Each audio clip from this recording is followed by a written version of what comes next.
नमस्कार मित्रांनो, आज आपल्याला जे यूट्यूबची लेक्चर सिरीज जी आपण चालू केलेली आहे आवर पास्ट या एनसीईआरटीची 6th स्टँडर्डची जी आर पास्ट एनसीईआरटी आहे त्याचं पूर्णपणे मराठीतून लेक्चर सिरीज आपण इकडे काय करत आहोत, या प्लॅटफॉर्मच्या माध्यमातून आपण तुम्हाला देत आहोत.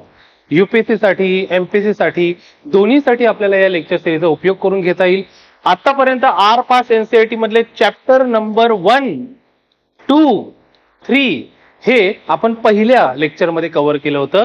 त्याच्यानंतर चॅप्टर नंबर 4 आपण दुसऱ्या लेक्चरमध्ये कव्हर केला. त्यानंतर चॅप्टर नंबर 5 आपण तिसऱ्या लेक्चरमध्ये कव्हर केला आणि आता हा चौथा लेक्चर आहे ज्याच्यामध्ये आर पास्ट एनसीईआरटी मधलं चॅप्टर नंबर 6 आता आपण पाहत आहोत. हा जो चॅप्टर नंबर 6 आहे हा नेमका कशाच्या बाबतीत आहे, तर या चॅप्टर नंबर 6 मध्ये त्या काळात असलेले वेगवेगळे किंगडम्स, ज्याला आपण मराठीमध्ये साम्राज्य म्हणतो, त्याकडे असणाऱ्या वेगवेगळ्या राजांच्या पद्धती, कशा कशा प्रकारे राजे जे आपण पाहिले होते. ऋग्वेदामधल्या राजांची सिस्टीम फार वेगळी होती, ऋग्वेदिक काळामधल्या राजांची सिस्टीम फार वेगळी होती. नंतर काही त्याच्यामध्ये चेंजेस झाल्या का ते आपण इथे पाहणार आहोत आणि सुरुवातीचे काही गणराज्य होते त्यांचा इथे उल्लेख करणार आहोत. आता गणराज्यांपैकी काही गणराज्यांचा उल्लेख आपल्याला, हा जो लेक्चर नंबर आपला कोणता आहे, लेक्चर नंबर 4 आहे. काही गणराज्यांचा उल्लेख आपल्याला लेक्चर नंबर 5 मध्ये सुद्धा करावा लागणार आहे. तर लेक्चर नंबर 5 मध्ये नेमकी कोणते आहेत, काय आहेत ते आपण बघणार आहोत.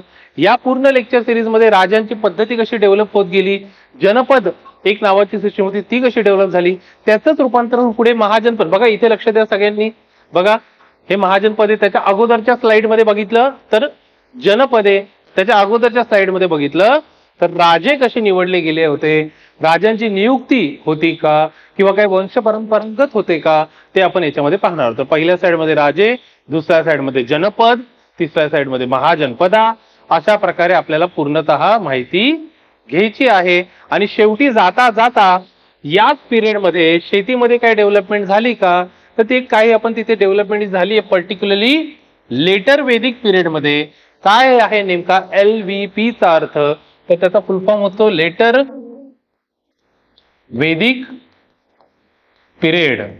ज्याला आपण मराठीमध्ये जर म्हणायला गेलं तर त्याला आपण म्हणू शकतो उत्तर वेदिक कालखंड. ओके, हे ऑब्विसली आपल्याला सर्वात शेवटच्या स्लाइड मध्ये आपल्याला पाहायचंय. त्याच्यानंतर जर आपण अजून पुढे गेलो थोडस तर जास्तीत जास्त आपल्याला फक्त लिस्ट जी आहे ती लिस्ट आपल्याला तिथे थोडीशी कंप्लीट करावी लागेल. ओके, ती लिस्ट आपण त्यावेळेला पाहू शकतो. यावेळी आपण फर्स्ट स्लाइड कडे आपल्याला प्रॉपरली सुरू करूया आजचा आपला लेक्चर. जो लेक्चर आपला कशाच्या संदर्भात आहे, as we have already discuss, हा लेक्चर संदर्भात आहे आपल्या राजांची सिस्टीम, साम्राज्याची सिस्टीम कशा प्रकारे डेव्हलप होत गेली. तत्पूर्वी अगोदरच्या लेक्चर मध्ये काय झालं होतं त्याचे 2 मिनिटं आपण काय करूया, रिव्हिजन करूया. याच्या अगोदरच्या लेक्चर मध्ये आपण चॅप्टर नंबर 5 बद्दल माहिती घेतली होती, ज्याच्यामध्ये काही ग्रंथ आणि काही बरियलच्या पद्धती, बरियल म्हणजे ज्याला आपण म्हणतो दफन करण्याच्या ज्या पद्धती होत्या, या 2 वेगवेगळ्या गोष्टींवर आपण इतिहास कसा अभ्यास होऊ शकतो ही गोष्ट पाहिली होती. ग्रंथांमध्ये सुद्धा एका ग्रंथावरती आपण फोकस केला होता, दॅट इज ऋग्वेदा. ऋग्वेदवरती आपण प्रॉपरली फोकस केला होता की त्याच्यानुसार कशी कशी प्रकारची लोकसंस्कृती त्यावेळेला त्या इतिहासाच्या त्या कालखंडात आपल्याला पाहता येत होती. आणि बरियल म्हणजे ज्याला आपण दफन करणं म्हणतो, पूर्ण म्हणतो, जसं शव जेव्हा बॉडी असते, बॉडीला ऑब्व्हियसली मृत्यू झाल्यानंतर त्या शवाला पुरलं जातं, त्या पद्धतीनुसार सुद्धा आपल्याला ऐतिहासिक काही गोष्टींचा अंदाज आलेला आहे का, कशा प्रकारे आलेला आहे, हा आपण चॅप्टर नंबर 5 मध्ये पाहिलं होतं. आणि हा जो आहे हा आपल्या आर पासचा चॅप्टर नंबर 6 आहे. ओके, बघा स्टार्ट करूया. राजे कसे निवडले जायचे. साधारणपणे जर ऋग्वेदिक कालखंड जर म्हटला, ज्यालाच इंग्लिशमध्ये ऋग्वेदिक पिरियड असं नॉर्मली म्हटलं जातं, आपल्या कधी कधी नोट्स मध्ये सुद्धा असा शॉर्टकट वापरला जातो बघा, RVP म्हणजे ऋग्वेदिक पिरियड. याच ऋग्वेदिक पिरियड मध्ये राजे जे होते ते जन निवडून द्यायचे. आता बघा जनला मी काय केलंय, एकेरी अवतरण चिन्ह पण दिलेलं आहे, सिंगल इन्व्हर्टेड कॉमा मध्ये टाकलंय त्याला जनला. काय आहे जन, याचा अर्थ जन म्हणजे साधारणपणे त्या पर्टिक्युलर राज्यातली सर्व लोक, म्हणजे एक प्रकारे आजच्या इलेक्शन सारखीच ही सिस्टीम असायची. हे जन जे असते ते त्या राजाला निवडून द्यायचे. परंतु आजपासून जवळपास 3000 वर्षापूर्वी जेव्हा ऋग्वेदिक कालखंड थोडा थोडा संपत आला होता तेव्हा यात काही बदल आपल्याला दिसायला लागले. काही लोकांना राजे म्हणून डायरेक्टली ओळखलं जाऊ लागले की भाई तुम्हीच राजे आहात, काय आम्हाला बाकीचं टेन्शन नाहीये. आणि राजे म्हणून स्वतःचा एक प्रतिकात्मक म्हणून ते काय करायचे की ते वेगवेगळे यज्ञविधी करायचे. ओके, वेगवेगळे यज्ञविधी, त्याच्यामध्ये राजमेध असेल, अश्वमेध असेल, अशा वेगवेगळ्या प्रकारचे जे काही वाजपेय सारखे असे काही यज्ञविधी होते ते करत होते. इथे तर एक असं मी मेन्शन केलेलं आहे अश्वमेध नावाचा, तसं राजमेध नावाचं पण होतं. ओके, त्याच्यानंतर वाजपेय नावाचं सुद्धा काही यज्ञविधी होत्या. अशा काही यज्ञविधी ते जेव्हा राजा करायचा तेव्हा त्याला कन्सिडर केलं जायचं की भाई आप ही राजा हो, we have been totally agree, आम्ही टोटली ऍग्री आहोत भाई, आम्हाला कळालेलं आहे की तुम्हीच राजे आहात. काही राजपरिवार जे होते ते सुद्धा, राजपरिवार म्हणजे कोण, राजाची बायको असेल, राजाची मुलं असतील, ते सुद्धा कधी कधी छोटे यज्ञविधी करायचे जेणेकरून त्यांना एक पर्टिक्युलर आपल्याला काय भेटून जायचं, कळून जायचं की हे भाई राजे शोर आहेत.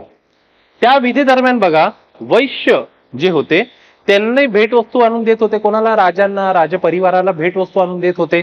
आणि मात्र शूद्र लोक जे होते त्यांना आमंत्रित केलं जायचं नाही. ओके, आता पहिली गोष्ट आपल्याला क्लिअर आहे बघा, 4 वर्ण आहेत. 4 वर्ण कोणतं, ब्राह्मण, क्षत्रिय, वैश्य आणि शूद्र. ब्राह्मण, क्षत्रिय, वैश्य आणि शूद्र या 4 वर्णांमध्ये आपल्याला माहित आहे की ब्राह्मण जो असणार तो काय करणार, यज्ञविधी करणार आहे. तो एक प्रकारे त्यावेळेचा पंडित क्लास असतो किंवा शिक्षक वृंद सुद्धा ब्राह्मणांपैकीच असायचे. क्षत्रिय जे असायचे ते वॉरियर असायचे, राजे असायचे, हे कोण झाले आपले क्षत्रिय. हे पण काय करणार, हे पण यज्ञविधीमध्ये असणार का, 101% असणार. ओके, वैश्य जे आहे ते कोणी असणार, व्यापारी वर्ग असणार, जमिनीचे मालक असणार. ओके, जमीनदार लोक असणार, ते सुद्धा यज्ञामध्ये असायचे. काय असायचे, भेटवस्तू घेऊन देणारे असायचे.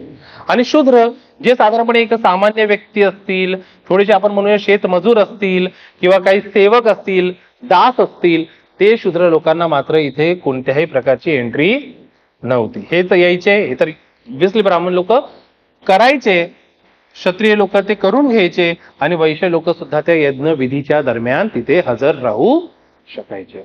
याच्यावरनच आपल्याला यज्ञाच्या आधारावरच लक्षात घ्या, राजा ओळखण्यासाठी जो यज्ञ केला जायचा त्याच्यावरच आपण अंदाज घेतलेला आहे की ब्राह्मण, क्षत्रिय, वैश्य आणि शूद्र हे 4 वर्णाची जी काही सिस्टीम आहे त्याचा आपल्याला इथे ओळख सुद्धा होऊन जाते. एक वेगळ्या दृष्टिकोनातून आपण 4 वर्ण इथे इंट्रोड्यूस केलेले आहेत. ओके, मग बघा ते ब्राह्मणच ते दाखवलेले साधारणपणे आपल्या काही ग्रंथांमध्ये असं मेन्शन केलेलं आहे की मुखापासून म्हणजे जे ब्रह्मा आहे त्या ब्रह्माच्या मुखापासून ब्राह्मण तयार झाले, टीचर्स आणि प्रिस्ट आहेत. त्याच्यानंतर हातांपासून क्षत्रिय तयार झाले, वॉरियर्स आणि लीडर्स आहेत. त्यानंतर आपल्या यांना वैश्य तयार झाले, ते मर्चंट्स, ट्रेडर्स आणि फार्मर्स.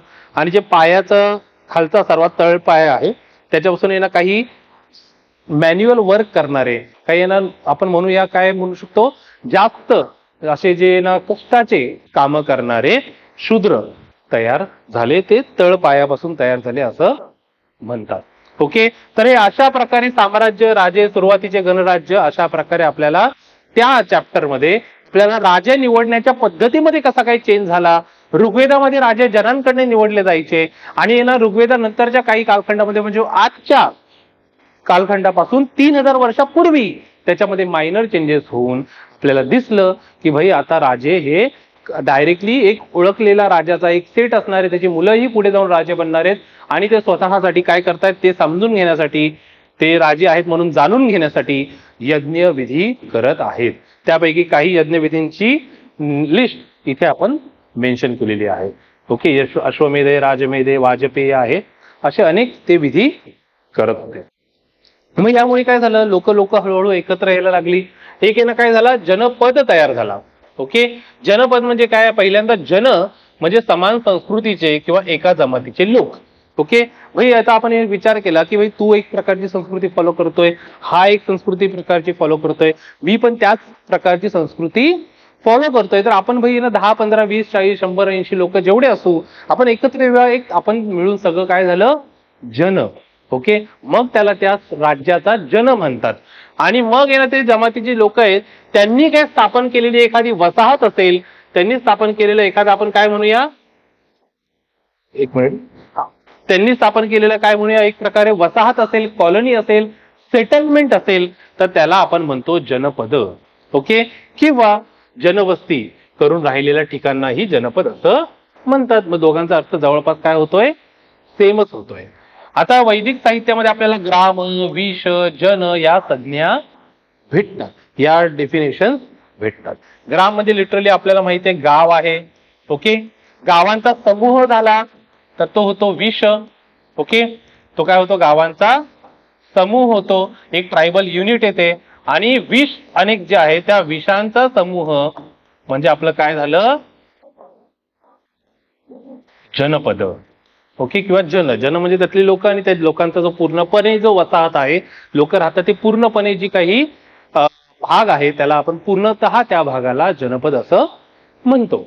ओके, काही जनपद वस्ती मिळालेली ठिकाणं कोणकोणती होती, जसं आपल्याला मिळालेलं की जनपद पूर्वी त्या ठिकाणी होते आणि आज आपल्याला ते उत्खनन केल्यानंतर तिकडे आपल्याला तशी अवशेष मिळालेली आहेत. तर आजच्या काळामधले बघा, पुराणा किल्ला दिल्ली इथे आहे, मेरठ जवळील हस्तिनापूर आहे, तिथे आपल्याला अशा प्रकारचे काही भेटलेले आहेत. आणि इथे मी जरा रफ करतो, हे किटाहा जवळील अतरंजी खेडा, इथे सुद्धा आपल्याला काय भेटलेले आहेत, काही जनपद असलेल्या वस्त्या तिथे आपल्याला उत्खननात मिळालेल्या आहेत. ओके, त्यासोबत त्यांचं राहणीमान कसं होतं, झोपडी तयार करून ते राहायचे, मोस्टली शेती करायचे आणि पशुपालन सुद्धा करायचे. शेती पशुपालन दोन्ही प्रकारे त्यांचं काम चालू होतं. हळूहळू आपल्याला माहित आहे इतिहासामध्ये पुढे जसं आपण गेलो, पर्टिक्युलरली लेटर वेदिक पिरियड मध्ये, म्हणजे ज्याला आपण काय म्हणतो, उत्तर वेदिक कालखंड, या उत्तर वेदिक कालखंडामध्ये नंतर हळूहळू पशुपालनाचं महत्व थोडं कमी होत गेलं आणि शेतीचं महत्व वाढत गेलं. ओके, बघा हे परत एकदा सांगतो, ऋग्वेदिक कालखंडापासून जसं आपण लेटर वेदिक पिरियड मध्ये जातो, म्हणजेच उत्तर वेदिक कालखंडात जातो, तसं तसं हळूहळू थोडं पशुपालनाचं महत्व कमी होत गेलं, शेतीचं महत्व वाढत गेलं. म्हणून हे जे उत्तर वेदिक कालखंड आहे, ज्यालाच इंग्लिशमध्ये LVP म्हणजे लेटर वेदिक पिरियड म्हणतात, याच उत्तर वेदिक कालखंडात आपल्याला नांगर सुद्धा भेटला होता, जो नांगर आपण बनवला होता कशाचा, लोखंडाचा. कारण आपल्याला माहिती आहे लाकडी नांगर जो आहे तो लाकडी नांगर तसा तर हडप्पा काळात पण भेटला होता, परंतु लोखंडाचा नांगर आपल्याला पर्टिक्युलर कुठे भेटला होता, उत्तर वेदिक कालखंडामध्ये. कोणकोणती धान्य होती साधारणपणे, तांदूळ, गहू, सातू, डाळी, ऊस, तीळ, मोहरी, अशा अनेक प्रकारचे होते. बरोबर. आणि सर्वात महत्त्वाचं एक चित्रित राखाडी भांडे म्हणजे पेंटेड ग्रेवेअर अशा नावाने जे ओळखले जातात, अशा एक विशिष्ट प्रकारचे भांडे आपल्याला या जनपदांच्या काळामध्ये किंवा आपल्या म्हणू शकतो या लेटर वेदिक पिरियड मध्ये सुद्धा भेटलेले होते. ओके, ज्यालाच आपण काय म्हणतो, लेटर वेदिक पिरियडलाच आपण काय म्हणतो, मराठीत लिहूनच येतो इथे बघा, टेन्शनच नाही तुम्हाला. उत्तर वेदिक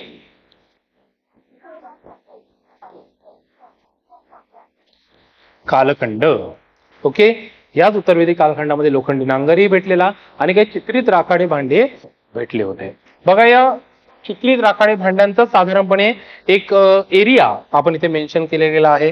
जसं इथे ना तुम्हाला दिसत असेल, इथे हस्तिनापूर मेन्शन होतं, इथेही हस्तिनापूर मेन्शन आहे, इथे पुराणा किल्ला दिल्ली मेन्शन होतं, इथेही दिल्ली मेन्शन आहे इंद्रप्रस्थ या नावाने, आणि बाकीची काही ठिकाणं सुद्धा इथे मेन्शन केली गेलेली आहे. ओके, अहिचत्र आहे, भगवानपुरा आहे, पानिपत आहे, कौशंबी आहे, या अनेक ठिकाणी आपल्याला काय भेटले होते, त्या अनेक ठिकाणी आपल्याला भेटले होते. अशाच प्रकारचे चित्रित राखाडी भांडे जे त्यावेळच्या जनपद विकासाची जी अवस्था होती इतिहासातली, ती जनपद विकासातली अवस्था आपल्याला इथे दर्शवतात. म्हणजे जेव्हा जेव्हा आहे ना आपण म्हणू शकतो जनपद प्रॉपरली विकसित झाली, तेव्हा तेव्हा आपल्याला हे चित्रित राखाडी भांडे म्हणजेच पेंटेड ग्रेवेअर भेटलेले होते. बघा, हे पेंटेड ग्रेवेअर जे आहे त्याच्यावरची काही नक्षी कामं जी आहेत तीही ते दर्शवलेली आहेत. आपल्याला इथे पण लिहिलेलं की अनेक रेषांचा त्याच्यात वापर केला जायचा. बघा, इथे रेषा अशा दिसतात, काही भौमितिक आकृत्या होत्या, काही आपली जी भूमिती आहे त्या भूमितीतल्या काय आकृत्या होत्या, जसं बघा इथे गोल गोल दाखवलेला आहे, इथे काही आपण म्हणू शकतो इथे पण आपल्याला गोल अशा प्रकारे दिसतं, इथे सरळ रेषा आपल्याला दिसतात. ओके, काही ठिकाणी थोडंसं आहे ना आपल्याला लंब वर्तुळाकार दिसतं. अशा अनेक प्रकारच्या भूमितीच्या आकृत्या अशा प्रकारच्या चित्रित राखाडी भांड्यांवरती आपल्याला दिसतात. यांचा वापर विशिष्ट प्रयोजनासाठी केले जायचे. म्हणजे काय, नॉर्मल जेवणासाठी यांचा वापर केला जायचा नाही. यांचा वापर केला जायचा, भाई आज पाहुणे आले तर काढा, ओके, पाहुणे आले तर हे काढा, हे पाहुण्यांना याच्यामध्ये जेवण द्या, किंवा पाहुणे आले असेल तर ना त्यांना शोबाजी करण्यासाठी भाई याचा वापर करून टाका. ओके, जसं आज पण कसं असतं, डिनर सेट असतात मस्तपैकी आलेले कुठले, ते आपले नेहमी कुठे असतात, वर असतात ठेवलेले, जेव्हा पाहुणे येतात तेव्हाच काढले जातात, है ना. आणि त्यांच्यावरून दाखवलं जातं की बघा आम्ही रोज याच्यात जेवतो, डेली आमचं याच्यातच जेवण चालू असतं. त्या आजच्या काळची परिस्थिती ऑब्व्हियसली त्यावेळेला पण तशीच होती. त्यावेळेला कोणते भांडे असायचे, मात्र डिनर सेटच्या ऐवजी चित्रित राखाडी भांडे आपल्याला भेटायचे. नंतर नंतर या जनपदांचा विकास हळूहळू पुढच्या अवस्थेत गेला आणि त्याला आपण म्हणतो महाजनपद. हे महाजनपद आजपासून जवळपास 2500 वर्षापूर्वी तयार झाले, जनपद महाजनपदामध्ये विकसित झाले. त्यावेळेला अनेक वैशिष्ट्य आपल्याला दिसतात. राजे ही जी परंपरा आहे, राजा ही काही संकल्पना आहे, ही तर विकसित झालेली आपल्याला ऑलरेडी माहिती आहे. पूर्वीचे राजे जनाने निवडून दिलेले होते, ज्यांच्याकडे जास्त पॉवर नव्हत्या.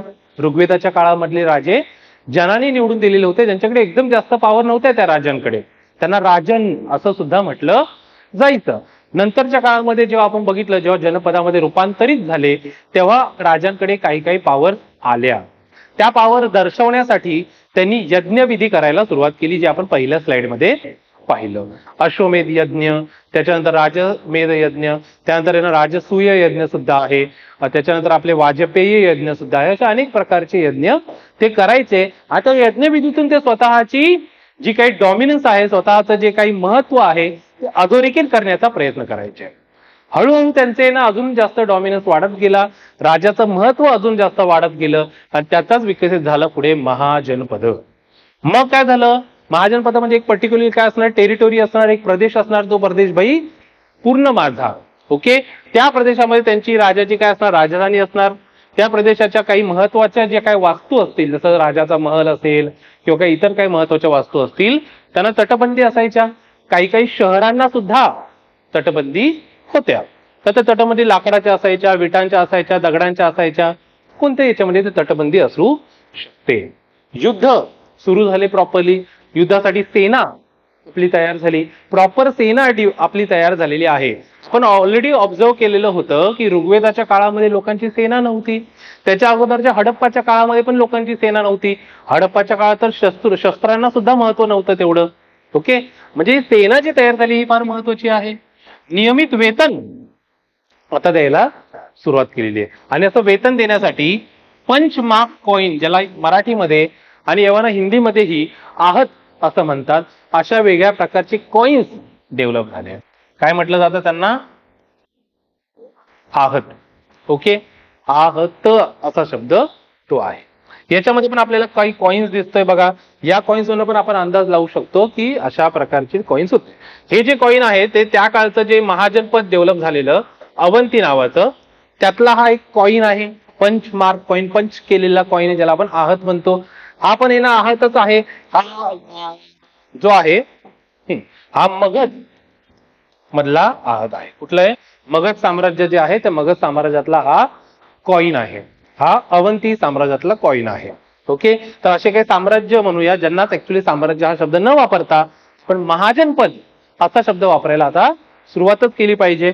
आणि हे बघा, जसं मी तटबंदींचं मेन्शन केलं गेलं होतं, तशाच प्रकारची तटबंदी इथे दाखवण्याचा प्रयत्न. ही तटबंदी आहे ज्याच्यावरती चढण्याचा प्रयत्न कोणीतरी मनुष्य इथे करतोय. जे कौशंबी आहे, कौशंबी. ओके, कौशंबी नावाचं जे महाजनपद आहे, त्या कौशंबी महाजनपदाच्या ठिकाणी, कौशंबी ऑब्व्हियसली जे राजधानीच्या ठिकाणी आपल्याला इथे अशा प्रकारची तटबंदी दिसत आहे. ओके, आणि अशा अनेक तटबंद्या अनेक महाजनपदांच्या उत्खननामध्ये आपल्याला दिसल्या. ओके, आता या महाजनपदामध्ये अजून एक महत्वाची गोष्ट जी एकदमच महत्वाची आहे त्या अर्थाने जर पाहायला गेलं तर ती आहे कर प्रणाली.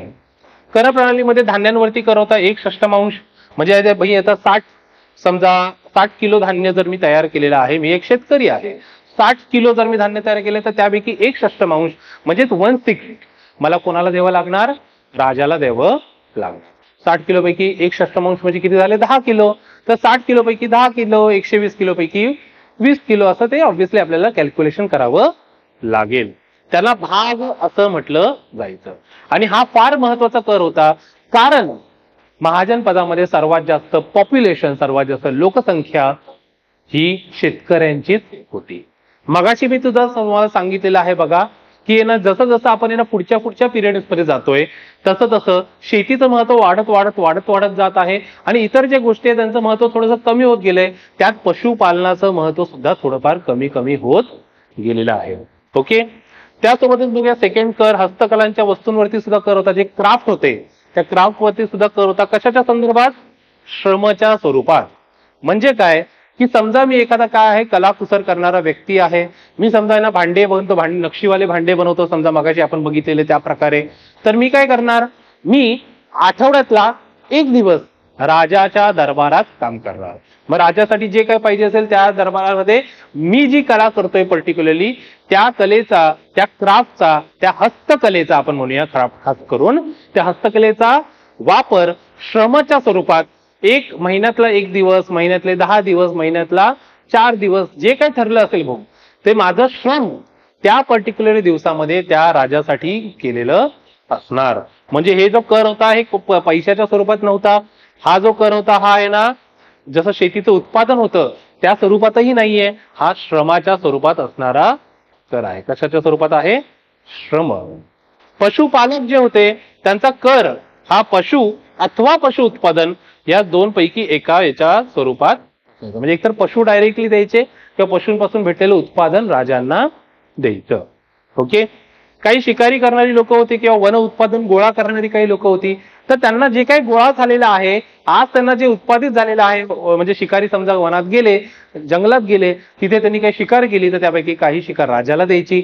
मी ना समजा वनामध्ये जाऊन मध गोळा करतो किंवा लाकडं गोळा करतो तर त्यापैकी सुद्धा काही उत्पादन किंवा गोळा केलेले काही आयटम्स मी राजाला जाऊन देणार. ओके, तेच लिहिलंय की त्यांच्या उत्पादचा काही भाग ते राजाला देणार. एव्हाना वस्तूंवरती पण कर होते. वस्तू विकताना, वस्तू विकत घेताना दोन्ही वेळेला सुद्धा कर काही राजांनी, काही महाजन पदामधल्या राजांनी आकारलेले होते. या सगळ्यांमधला म्हणजे धान्यांचा कर असो, हस्तकलांवरती असलेल्या श्रमाच्या स्वरूपात कर असो, पशुपालकांचा कर होता जो पशु किंवा पशूंच्या उत्पादनाच्या स्वरूपात कर होता, शिकारी किंवा वन उत्पादन गोळा करणारी लोक होती त्यांचा कर हा त्यांच्या उत्पादचा भाग राजाला देणं अशा स्वरूपात होता.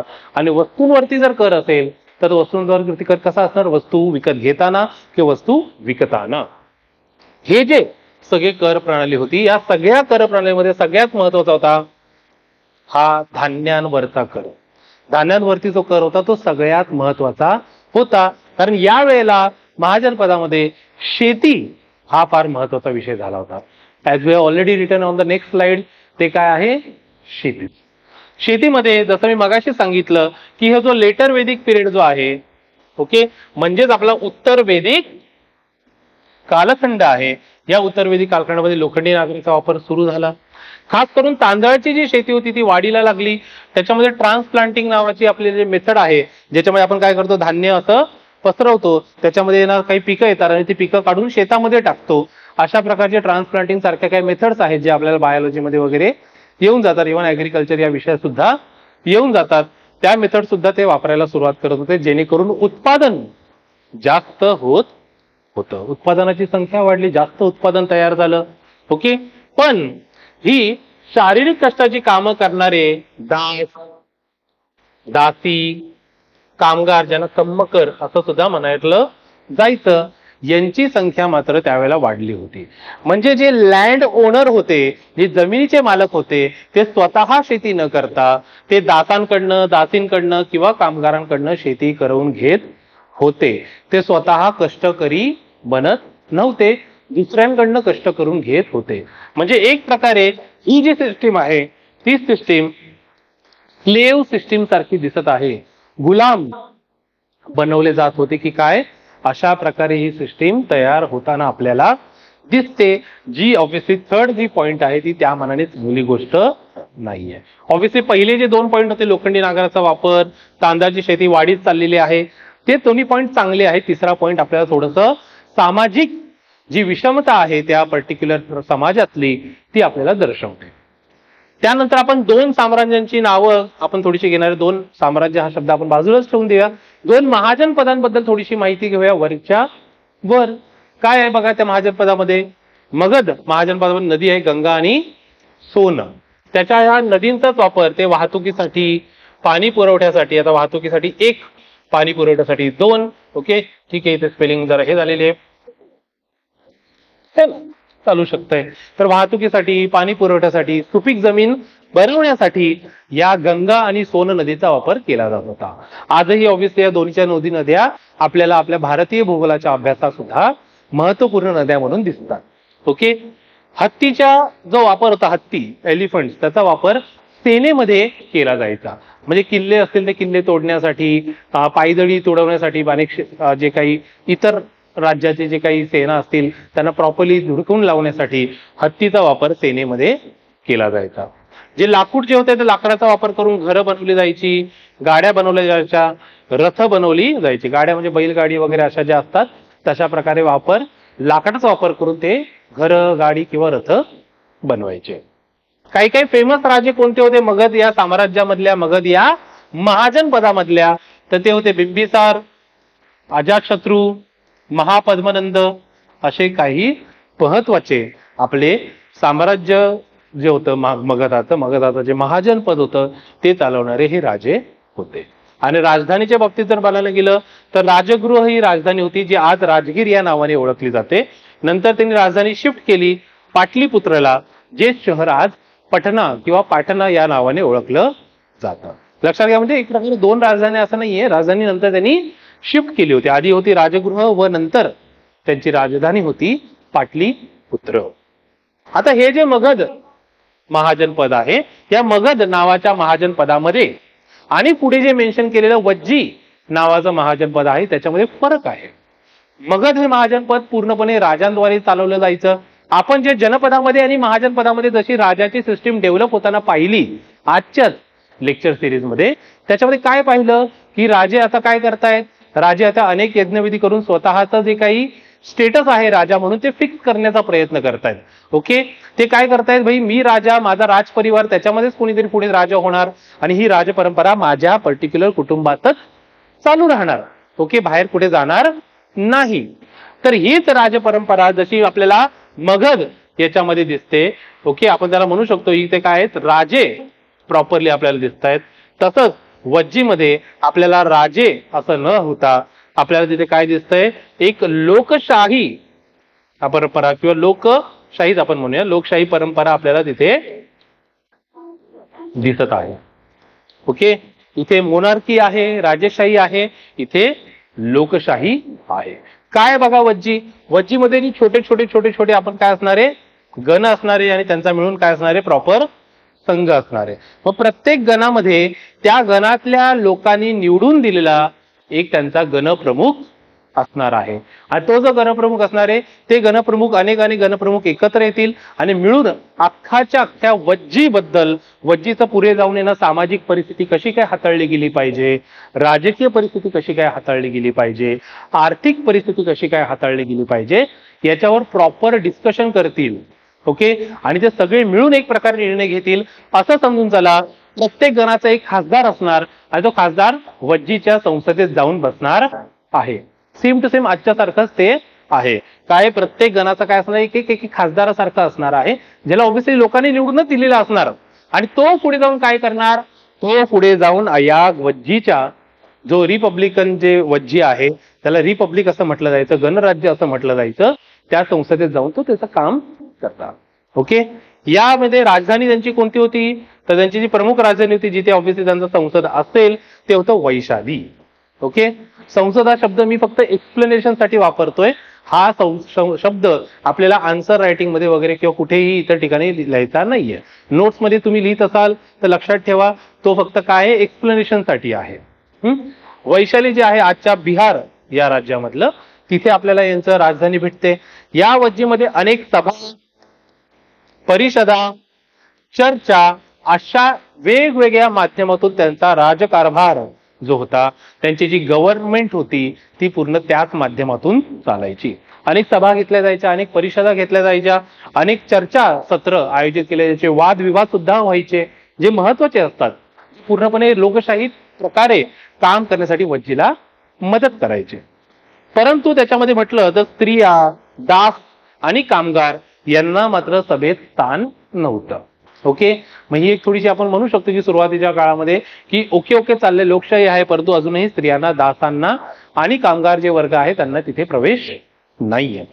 गौतम बुद्ध, वर्धमान महावीर हे दोन्हींचे जन्मस्थान जे आहे त्या वज्जी महाजन पदामध्येच आहे. गौतम बुद्ध जे आहेत आपले, त्यांचं जन्मस्थान सुद्धा वज्जी या महाजन पदामध्ये येतं. वर्धमान महावीर आहेत, त्यांचं जन्मस्थान सुद्धा वज्जी या महाजन पदामध्येच येतंय. दिग्घ निकाय नावाचा एक बौद्ध ग्रंथ आहे, बुद्धिस्ट लिटरेचर आहे, बौद्ध वाङ्मय आहे, याच्यामध्ये सुद्धा वज्जीचा उल्लेख केला गेलेला आपणास दिसतोय. मग चांगली गोष्ट आहे, वज्जीचा उल्लेख एक दिग्घ निकाय नावाच्या ग्रंथातही आपल्याला पाहायला भेटू शकतं. ओके, मगध आहे, मगध साम्राज्य जे आहे किंवा मगध महाजनपद आहे त्याचाही उल्लेख अनेक ठिकाणी आपल्याला दिसतोय. या जो मगध साम्राज्यापैकी हा जो अजातशत्रू आहे ना, अजातशत्रू, या अजातशत्रूने विचार केला होता की मगध मध्ये मी वज्जी या महाजन पदाला ऍड करणार, म्हणजे थोडक्यात तो वज्जीवरती आक्रमण करण्याच्या तयारीत होता. या आक्रमण करण्याच्या तयारीत असतानाच ओके त्यांनी त्यांच्या काही सेवकांना किंवा काही वजीरांना, आपण म्हणूया प्रधानांना, गौतम बुद्धांकडे पाठवलं. गौतम बुद्धांना जाऊन विचारलं की वज्जीवरती आक्रमण करू का आम्ही, किंवा वज्जीवर आक्रमण करणं योग्य राहील का. अजातशत्रूच्या काही जे रिप्रेझेंटेटिव्ह होते, प्रतिनिधी होते अजातशत्रूचे, त्यांनी जाऊन गौतम बुद्धांना असा प्रश्न विचारला. गौतम बुद्धांनी एक फक्त प्रश्न विचारला त्यांना परत. काय विचारलं की आजही बघा तिकडे जाऊन चर्चासत्र होतात का, तिकडे जाऊन सभा होतात का, तिकडे जाऊन परिषदा होतात का, हे जाऊन एकदा चेक करा. तो जाऊन आला आणि म्हटला हो आजही होत आहेत. मग ते म्हटले की त्याच्यावर आक्रमण करू नका. ओके, का, कारण हे जे वज्जी सध्या जे लोकशाही पद्धतीने चालू आहे ते जर कंटिन्यू चालू राहिलं तर ती भरपूर चांगली गोष्ट असणार आहे. आणि लक्षात घ्या, हे जे गणराज्य पद्धती जे महाजन पदामध्ये काही महाजन पदात आपल्याला दिसतंय, जवळपास ते 1500 वर्ष टिकले होते. ओके, शेवटी जो गुप्त साम्राज्य आहे त्या गुप्त साम्राज्याच्या काळात एकही महाजन पद नंतर शिल्लक राहिले नाही. गुप्त साम्राज्य आपल्याला नंतर दिसणार आहे. त्या गुप्त साम्राज्यामध्ये हळूहळू सगळे जे काही महत्वाचे महाजन पदामधले जे काही रिपब्लिक महाजन पद होती किंवा गणराज्य पद्धतीची महाजन पदे होती ती नंतर आपल्याला निघून गेलेली दिसत आहे. आता इथे काही आपल्या महाजन पदांची लिस्ट आहे, लिस्ट या साईडलाही दिसते आणि इथे आपल्याला त्यांची एक स्थान सुद्धा दिसतंय.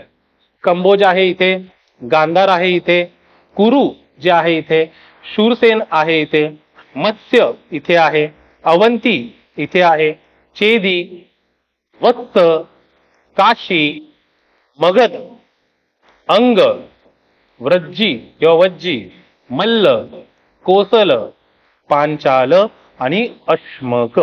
किती झाले बघा, 1 2 3 4 5 6 7 8 9 10 11 12 13 14 15 16. हे 16 महाजन पद साधारणपणे आपल्या भारतामध्ये इसवी सन पूर्व 600 पासून व्यवस्थितपणे कार्य करत होते. मग नंतर ऑब्व्हियसली यांनी एकमेकांवरती अटॅक करायला सुरुवात केली. त्याच्यामध्ये सर्वात जास्त जो पुढे जाऊन वाढला तो होता आपला हा मगध साम्राज्य. या मगध साम्राज्याचा विकासही पुढे जाऊन कसा कसा होत गेला, काय होत गेला, हे सुद्धा आपण याच युट्यूब लेक्चर सिरीज मध्ये पुढच्या लेक्चर्स मध्ये पाहणार आहोत. नंतर त्याचंच रूपांतर पुढे जाऊन मौर्य साम्राज्यामध्ये सुद्धा झालं. कसं झालं, काय झालं, ऑब्व्हियसली इन द नेक्स्ट काही लेक्चर सिरीज असणार आहे त्याच्यात आपण पाहणार आहोत. इथे लक्षात घ्या, आपण यांना व्हिडिओ पॉज करून सुद्धा हे आपण यांना पूर्णतः पाहू शकतो आणि पूर्ण जाऊन त्याचं लोकेशन पाहू शकतो. इथे महाजन पदांची नावं आहेत, त्यांच्या राजधान्या आहेत आणि त्यांचं मॉडर्न लोकेशन सध्याच्या आजच्या लोकेशनच्या हिशोबाने ते आसपास कुठे आहे ते दिलेलं आहे. जसं अंग, चंपा त्याची कॅपिटल होती, आजच्या मुंगेर आणि भागलपूरच्या इथे आहे. मगध हे त्याची राजगीर याची कॅपिटल होती, आजच्या गया पटनाच्या इथे ते आहे. काशी आजच्या ऑब्व्हियसली काशीच्या आजची त्याची राजधानी सुद्धा काशीच, आजच्या ऑब्व्हियसली बनारस किंवा वाराणसी याच्या इथे ते आहे. वत्स त्याची राजधानी होती कोशंबी, ज्याचे आपण मगाशी काय बघितलं होतं, कोशंबीचं तटबंदी पाहिली होती बघा मगाशी, दाखवतो तुम्हाला परत एकदा पाहिजे तर. बघा ही कोशंबीची तटबंदी आपण पाहिली होती मगाशी. ही कोशंबी कशाची आहे, ही वत्सची राजधानी आहे. आजच्या अलाहाबाद, म्हणजेच ते पुढचं नाव ऑब्व्हियसली त्याचं चेंज झालेलं आहे, ते आहे प्रयागराज. आजच्या प्रयागराज इथे ते आपल्याला भेटतं. कोसल याची राजधानी श्रावस्ती ईस्टर्न युपी मध्ये. सौरसेन याची राजधानी मथुरा, ऑब्व्हियसली आजच्या मथुराच्याच इथे. पांचाल याची राजधानी आपण म्हणू शकतो अहिचतित्र, ते आजच्या वेस्टर्न युपी मध्ये. कुरू याची राजधानी इंद्रप्रस्थ, जे आजचा ऑब्व्हियसली आपलं मेरठ, दिल्ली वगैरे या साईडचा प्रदेश आहे, तर मेरठ किंवा साऊथ ईस्ट हरियाणा. मत्स्य ज्याची राजधानी विराटनगर, त्याची आजच्या जे म्हणू शकतो आपल्याला आजच्या जवळपास जयपूरच्या इथे ते आहे. चेरी ते आता सोतीवटी किंवा बंद, ते आजच्या बुंदेलखंडच्या इथे आहे. त्याच्यानंतर अवंती जे उज्जैन महिष्मती ही त्यांची कॅपिटल होती, जे आजच्या ऑब्व्हियसली एमपीच्या इथे आपल्याला दिसतंय, किंवा त्यांनी काय लिहिलं एमपी आणि माळवा, बरोबर आहे. त्यानंतर गांधार जे तक्षशिला त्याची राजधानी होती, ते रावळपिंडीच्या इथे आहे. ओके, काय आहे आपलं कोणतं गांधार, आजच्या रावळपिंडीच्या इथे, म्हणजे ऑब्व्हियसली पाकिस्तान अफगाणिस्तान त्या साईडच्या एरियामध्ये. त्यानंतर ना पुढचं कंबोज आहे, त्याची राजधानी होती पुंचा, ते आजच्या राजुरी किंवा काश्मीरच्या एरियामध्ये आहे. अशमक ज्याची राजधानी आहे पैठण, अशमक बघा इथे महाराष्ट्राच्या इथे, त्याची राजधानी काय होती पैठण किंवा प्रतिष्ठान, जे आपल्या गोदावरीच्या नदीच्या किनारी आहे. ओके, त्यानंतर वज्जी ज्याची राजधानी वैशाली, आपण आताच बघितलं आजच्याच वैशाली प्रदेशाच्या जवळ आहे. आणि मल्ल ज्याची राजधानी कुशीनारा, ज्याचं आजच्या युपी देवरिया याच्या जवळ आहे. इथेच गौतम बुद्ध यांचं महापरिनिर्वाण सुद्धा झालेलं होतं. त्याचा जो निधन आहे, त्यांचा जे मृत्यू आहे, ते कुशीनारा या ठिकाणी झाला होता. त्यानंतर वज्जीच्या ठिकाणी त्यांचा जन्म आहे, लुंबिनीमध्ये, कुशीनारामध्ये त्यांचा मृत्यू आहे. आणि इतर काही काही गोष्टी ज्या त्यांच्या आहेत, त्या आपण हळूहळू गौतम बुद्धांच्या संदर्भाने ज्या काही महत्वाच्या गोष्टी आहेत, ते आपण याच्याच पुढच्या लेक्चर सिरीज मध्ये पाहणार आहोत. त्याच्यामध्ये गौतम बुद्धांबद्दल माहिती घेणार आहोत, वर्धमान महावीरांबद्दल थोडीफार माहिती घेणार आहोत, आणि त्यांच्याच कालखंडाच्या आसपास काही काही उपनिषदं जी होती, वेदांची उपनिषदं जी फार नंतरच्या काळात लिहिली गेलेली होती, त्यांबद्दल सुद्धा काही माहिती आपण घेणार आहोत. त्याच्या पुढच्याही लेक्चरमध्ये जर बघितलं तर महाजनपदांमधली जी काही मोठी मोठी महाजनपदं नंतर झाली, पर्टिक्युलरली मगध, त्यांच्याबद्दल माहिती घेणार आहोत. तर पुढेच्या येणाऱ्या 2 लेक्चर सिरीज मध्ये काय असणार, नेक्स्ट लेक्चर सिरीज मध्ये असं गौतम बुद्ध, वर्धमान महावीर आणि उपनिषदांबद्दल माहिती, आणि त्याच्या पुढच्या सेकंड लेक्चर मध्ये असणार आपल्या काही महाजनपदांबद्दल माहिती, जी पुढे जाऊन काही मोठी झालेली आहे. ओके, तर हे पूर्णपणे आजच्या सिरीज मध्ये आपण काय काय पाहिलं. अगोदर काय होतं, अगोदर जनपद होती, ज्याच्यामध्ये राजांची सिस्टीम ऋग्वेदवाल्या राजांच्या सिस्टीम प्रमाणे चेंज झालेले होते. त्याच्यानंतर जनपदानंतर डेव्हलप झाले महाजनपद. महाजनपदांच्या दरम्यान तुम्हाला अनेक वेगवेगळ्या गोष्टी भेटल्या, तुम्हाला सेना भेटली, तुम्हाला राजधानी हा विषय जो आहे तो सुरू झालेला आहे, तुम्हाला नियमित वेतन सुरू झालेलं आहे. ते वेतन देण्यासाठी तुम्हाला आहत नावाचे कॉइन्स जे होते, जे आपले पंच मार्क्ड कॉइन, ज्याला PMC असं नेटवरती तुम्ही सर्च सुद्धा करू शकतात, पुणे म्युनिसिपल कॉर्पोरेशन नाही, पंच मार्क्ड कॉइन, ते डेव्हलप झाले. आता महाजन पदामध्ये सुद्धा 2 महाजन पदांचं आपण वरच्यावर डिस्कस केलं, मगध आणि वज्जी, ज्याच्यामध्ये मगध जे होतं ते राजेशाही पद्धतीने काम करणारं एक प्रकारे जनपद होतं किंवा महाजनपद होतं, आणि वज्जी जे होतं ते लोकशाही प्रकारे काम करत होतं, गणराज्य पद्धतीने काम करत होतं, खास करून पाहायला गेलं तर. ओके, हा आजच्या ऑब्व्हियसली लेक्चरचा आपला पूर्णपणे लेखाजोगा आपण इथे पाहिलेला आहे. ओके, मी परत एकदा काय करतो, हे तर लिहिलेलं आहेच, हे पण आपण तुम्ही पॉज करून लिहू शकता, आणि हे जे आहे हे पण तुम्ही ऑब्व्हियसली पूर्णपणे लिहून घेऊ शकतात पॉज करून सुद्धा. ओके, ते पूर्णपणे पॉज करून लिहून घ्या. अजून आपण पुढच्या लेक्चर सिरीज मध्ये जाणार आहोत नंतरच्या, ज्याच्यामध्ये आपण पुढच्या काही गोष्टी सुद्धा कव्हर करणार आहोत. तुमचे काही डाऊट्स वगैरे असतील ते लक्षात घ्या, डाऊट्स तुमचे बिनधास्त पाठवा, आपण सर्व काही समजून सांगण्याचा प्रयत्न करतोच, पण जे काही तुमचे डाऊट्स असतील regarding with the ancient history आणि अशा प्रकारचे डाऊट आपण एंटरटेन करूया. कमेंटच्या स्वरूपात ते डाऊट तुम्ही पाठवू शकतात. इथे खाली काही आहे ना आपले नंबर्स मेन्शन केले गेलेले असतील, त्या नंबरवरती सुद्धा तुम्ही कॉल करून माझ्याशी तसा प्रकारचा संपर्क साधण्याचा प्रयत्न करू शकतात. तुम्ही मला त्या संदर्भात विचारू शकतात की ना असं लेक्चर घेणारे जे दिग्विजय सर आहेत, ते दिग्विजय सरांना मला एक प्रश्न विचारायचा आहे एन्शंट हिस्ट्रीच्या संदर्भात, आपण तशा प्रकारे कॉन्टॅक्ट मध्ये सुद्धा राहण्याचा प्रयत्न करूया. आणि जास्तीत जास्त क्लॅरिटीने UPSC किंवा MPSC जी एक्झाम तुम्हाला द्यायची असेल, दोन्ही एक्झामसाठी गरजेचा असलेला R-पास NCERT आपण पूर्णतः संपवण्याचा प्रयत्न इथे सतत चालू ठेवणार आहोत. ओके, जाऊया मग आजच्या आपलं हे लेक्चर इथेच थांबूया, भेटूया पुढच्या लेक्चरमध्ये.